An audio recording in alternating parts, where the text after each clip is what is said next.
Hola nuevamente a todos.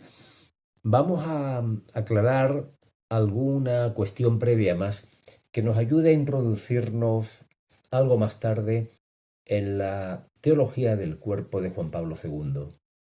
En nuestro vídeo anterior habíamos hablado del pensamiento de Santo Tomás, de la importancia de la tradición y del sentido importante que tenía para la Iglesia desde siempre el cuerpo humano. Queremos aclarar esto algo más, porque lo que decíamos por sí solo es bastante incompleto. Aclarar que la Iglesia siempre ha defendido al cuerpo frente a corrientes de pensamiento que negaban su dignidad. Y lo ha hecho, por ejemplo, frente al maniqueísmo. El maniqueísmo, como sabemos, procede del mazdeísmo o zoroastrismo, la religión de los antiguos persas, con su gran profeta Zoroastro. Solamente un dato curioso que nos permite entender la actitud de estos antiguos persas respecto al cuerpo. No enterraban a sus difuntos, no los enterraban. Fue una cosa que chocó en su momento mucho a Alejandro Magno cuando se enfrentó a ellos. Cuando, por respeto al enemigo, Alejandro mandó enterrar a sus caídos, a los persas caídos en la batalla, los persas se ofendieron muchísimo. Y Alejandro se quedó desconcertado. ¿Cómo es esto? El problema estaba en que para los persas enterrar el cuerpo era profanar la tierra. El cuerpo era como carroña, era un desperdicio. Esa es la actitud maniquea frente al cuerpo. El espíritu es bueno, el cuerpo es malo. Maniqueísmo, por lo tanto, combatido por la Iglesia. También el catarismo. La Iglesia ha tenido que defender al cuerpo humano frente al catarismo porque es una escuela gnóstica. Es decir, nos viene todo el conocimiento, la sabiduría y la salvación, pues de una especie de chispa divina que nos prende. Pero es un conocimiento que captamos con el espíritu y para el cual el cuerpo no es más que un obstáculo. Por eso, para el cátaro es peligrosa todo, o es negativo, todo lo que tenga que ver con la corporalidad, que es un elemento negativo. También está influido por el maniqueísmo, está muy influido. El catarismo se vio muy influido por el maniqueísmo y consideraba al espíritu lo bueno y al cuerpo lo malo. La Iglesia también ha defendido al cuerpo, por ejemplo, frente al jansenismo.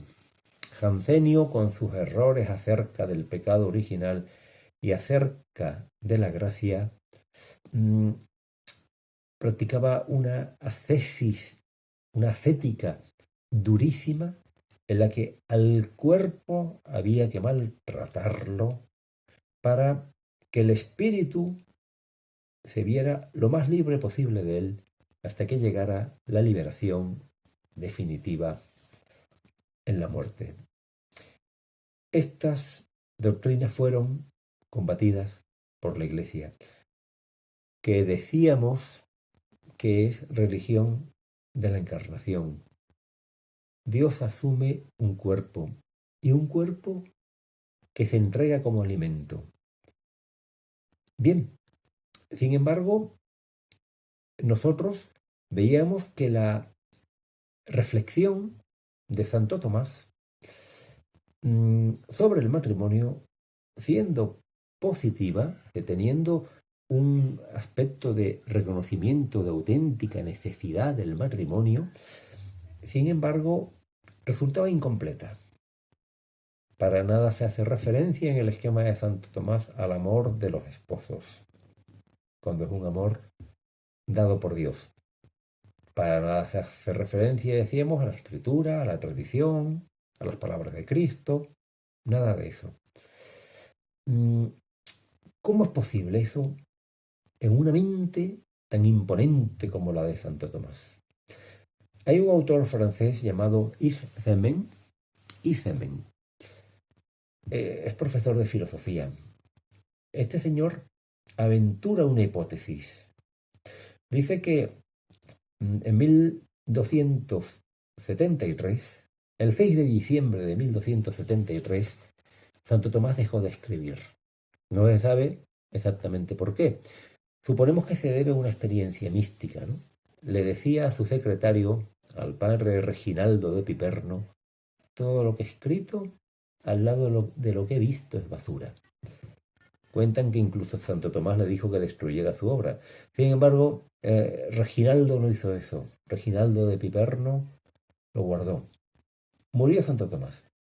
Y cuando Santo Tomás muere, cuando deja de escribir, todavía iba por la tercia pars, es decir, iba por una parte de la Suma Teológica que estaba tratando de los sacramentos, pero todavía no había llegado al sacramento del matrimonio. Estaba por el cuarto mandamiento según la clasificación tradicional, que sería la penitencia. Después venía la unción de enfermos, el orden sacerdotal y por último el matrimonio. Es decir, en su escritura de la Suma Teológica, Santo Tomás no había llegado todavía a tratar del matrimonio. Sin embargo, la Suma Teológica se terminó. La terminó Reginaldo de Piperno. Y para eso recopiló textos de una obra de unos 20 años antes. Un comentario a las sentencias de Pedro Lombardo que escribió Santo Tomás cuando era un joven profesor, bachiller, en París. ¿Qué ocurre? Son escritos de un joven de 27, 28 años, 20 años antes, 20 y pocos años antes de su muerte, y su pensamiento todavía no estaba completamente maduro. Murió con 49 años, Santo Tomás.